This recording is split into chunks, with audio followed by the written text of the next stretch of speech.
O'quvchilar mana bu yerda bo'lishning komponentlari keltirilgan. Masalan, qani bo'lish nahrlarini kim aytib beradi menga yoddan? Shehboxon. Bo'luvchi, bo'linuvchi, bo'linma. Barakalla. Mana bu yerda esa o'quvchilar bo'lishga teskari amal, ya'ni ko'paytirishning harflari keltirilgan. Yoddan kim aytib bera oladi? Abdulloh. Ko'paytuvchi, ko'paytma. Barakalla. Ko'paytuvchilarning o'rin almashgani bilan ko'paytma o'zgaradimi? Yo'q.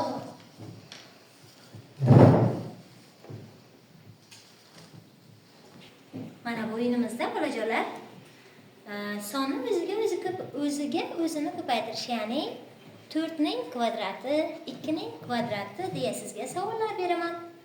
Qaysi o'quvchi savolimga to'g'ri javob bersa, hozir oxirgi mana bosqichda o'tiribdi. 5 bosqich. Birinchi bosqichga marraga birinchi bo'lib yetib boradi. Marraga birinchi bo'lib yetib borgan o'quvchi albatta g'olib bo'ladi. 8 ning kvadrati 64. barakalla. Bir qadam oldinga yuramiz. Asilbek 7 ning kvadrati 49. barakalla. Bir qadam oldinga yuramiz. Maqsud 11 ning kvadrati 121. barakalla. Bir qadam oldinga siljamiz. Soliha 12 ning kvadrati 144.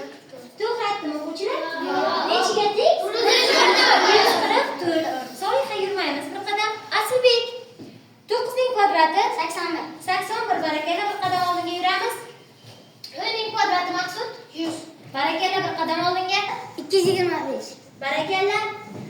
Maqsud 19 ning kvadrati 361. barakalla. Bir qadam oldinga yuramiz.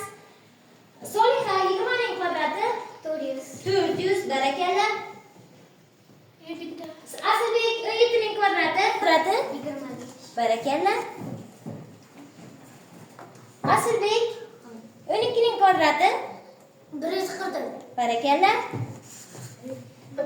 Barakalla. O'yinimizning g'olibi Maqsud. Birinchi o'rin Maqsud, ikkinchi o'rin Asilbek, uchinchi o'rin Soliha javob berdi.